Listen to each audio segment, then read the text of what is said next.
Hello friends, आज हम class 10th प्रश्नावली 3.1 का प्रश्न क्रमांक तीसरा हल करेंगे, जिसमें दिया हुआ है 2 kg सेव और 1 kg अंगूर का मूल्य किसी दिन 160 रुपये था। एक महीने बाद 4 kg सेव और यहाँ पे 2 kg होगा, 2 kg अंगूर का मूल्य 300 रुपये हो जाता है। इस स्थिति को बीजगणितीय या ज्यामितीय रूप में व्यक्त कीजिए। सिर्फ इतना इस क्वेश्चन में लिखा हुआ है। अब इसको सिस्टमेटिकली तरीके से किस प्रकार से हल करना है तो आप यहाँ पे देख सकते हैं। यहाँ पे एक चीज़ देखिए ध्यान से कि इसमें है क्या। इसमें हमें मूल्य बताना है, इसका अंगूर का और सेव का, कि अंगूर का मूल्य कितना है, सेव का मूल्य कितना है। ठीक है, तो हम क्या करेंगे कि इसमें एक चीज़ ध्यान रखना कि यहाँ पे एक महीने बाद, यदि बाद शब्द आता तो मैंने बताया था कि प्लस चिन्ह लगाते हैं, माइनस चिन्ह लगाते हैं। लेकिन एक केस कहाँ पे होता है, आयु वाले, जब आयु वाला सवाल आता है, हमें कोई उम्र, आयु, एज, उसमें हम एक केस फॉलो करते हैं। इस चीज़ में हम इस केस को फॉलो नहीं करेंगे, इसमें हम डायरेक्ट हल करेंगे।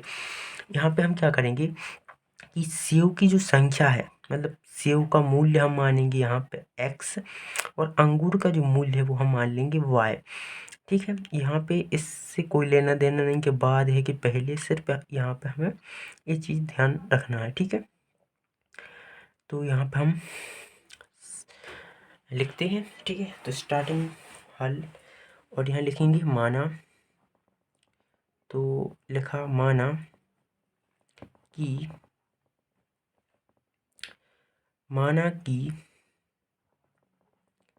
सेव का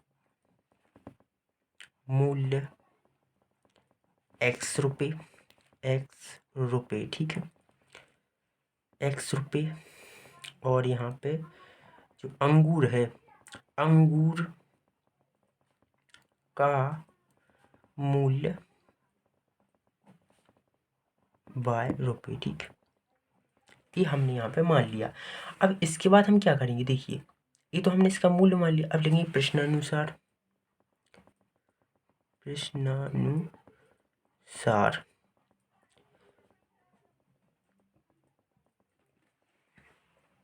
यहाँ पे आप देख सकते हो, इसमें लिखा है 2 kg। अब यहाँ पे 2 kg यानी यहाँ पे अंगूर हैं कितने, तो हमें यहाँ पे मूल्य पता नहीं है, तो अपन है यहाँ पे 2 kg अंगूर हैं, तो यहाँ पे मान लो 2x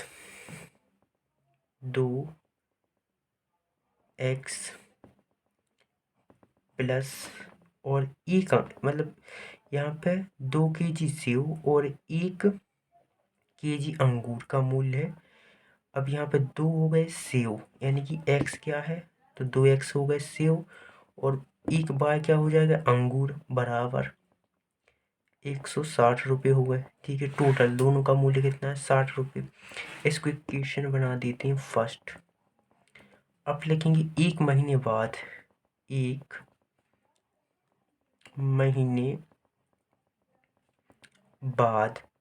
अब यहाँ पे देखिए एक महीने बाद क्या होता है कि यहाँ पे जो x है वो है सेव का मूल्य, तो यहाँ पे 4 kg सेव।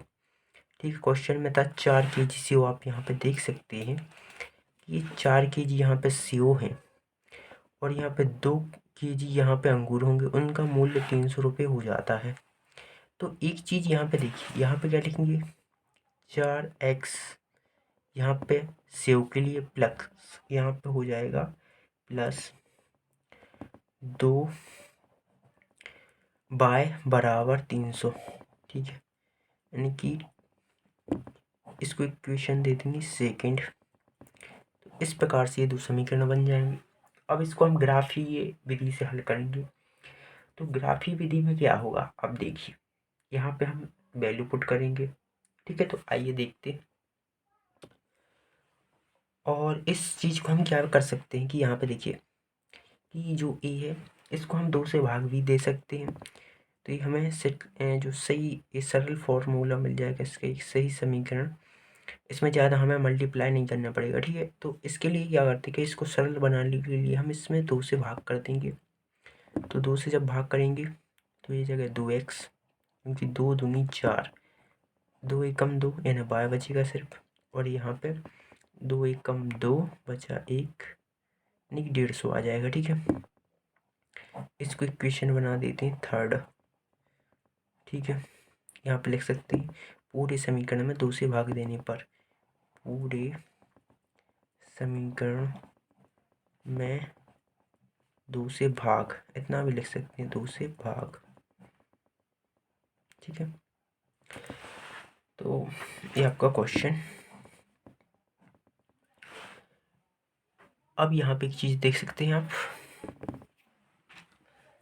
कि ये तो अपना यहाँ तक हो गया। अब यहाँ पे हम ये पता करना है कि क्या रखें x बराबर, तो लिखेंगे समीकरण 1 से, समीकरण 1 से जब x बराबर, ठीक है, जब x बराबर, हम कोई भी वैल्यू रख सकते हैं। तो यहाँ पर आप देखिए समीकरण फर्स्ट है, जब x बराबर हम यहाँ पे 40 ले लें, मान के चलो कुछ इसी के समथिंग लेना है, यहाँ पे 40 रखेंगे तो डबल हो जाएगा, 40 के 80, 80 यानी कि इसके समथिंग हो जाएगा। इससे ज़्यादा बड़ी भी नहीं लेना है, इससे ज़्यादा छोटी लेना है। ठीक है, तो इससे समथिंग 40 लेगी, 40 दूनी 80 यानी 40 ले ली मैंने, मान के चलो कुछ भी ले सकते हैं लेकिन अपने दिमाग से लेना है, ये नहीं कि निश्चित ही है। x बराबर मैंने 40 लिया, तो हमें y की वैल्यू निकालना है, तो 2, यहाँ पे देखिए 2 ये लिखा है, इस समीकरण फर्स्ट से बात कर रहे हैं। x की जगह पे रखेंगे 40, तो ब्रैकेट के अंदर 40 प्लस y अभी ज्यों कहते हो इसकी वैल्यू निकालनी है, और 160 ज्यों कहते हो। ठीक, अब देखिए यहाँ पे 40 दूनी 80 प्लस y ज्यों कहते हो बराबर 160 ज्यों कहते हो। y बराबर क्या निकलेगा 160, इसका पक्षांतर इस साइड करेंगे तो ये हो जाएगा माइनस की 80, तो y बराबर कितना मिल गया 80। ठीक, अब बात करते हैं कब, कि जब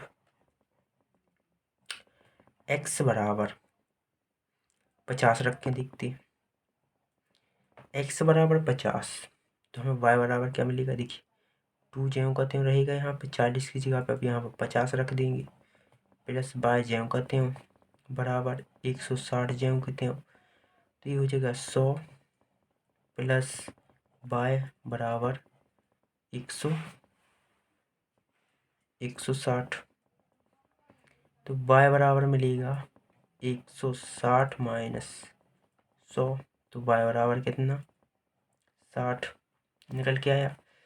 इसी प्रकार से अगला, जब x बराबर कितने रखेंगे 60, ठीक है, तो यहाँ पे 2 और यहाँ पे लिखेंगे 60 प्लस y बराबर 160, तो ये हो जाएगा 120 प्लस y बराबर 160, तो y बराबर क्या आ जाएगा 160 माइनस 120, तो y बराबर कितना आ जाएगा 40।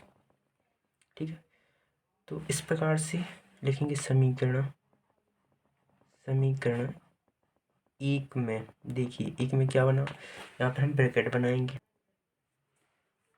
तो इस प्रकार से एक आपको इस प्रकार से ब्रैकेट बनाना है।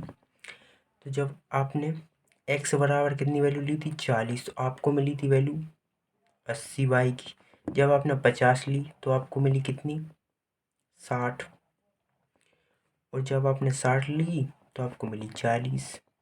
ठीक है, इस प्रकार से आपको यहाँ पे वैल्यू मिली। अब लिखेंगे समीकरण 2 से, समीकरण यहाँ पे 3 का यूज करेंगे, समीकरण 3 से, क्योंकि समीकरण 2 को 3 बनाया था, तो समीकरण 3 से। ठीक है, तो यहाँ पे लिखेंगे समीकरण 3 से, जब x बराबर, अब यहाँ पे कितनी ले सोचिए, ए ले लें 40, तो चलो 40 ले लेते हैं, क्योंकि छोटा इतना ही है 150 की, तो 40 ले सकते हैं। जब x बराबर 40 लेंगे तो हमें y बराबर क्या मिलेगा, ध्यान दीजिए, आपका समीकरण क्या था आपको पता होगा।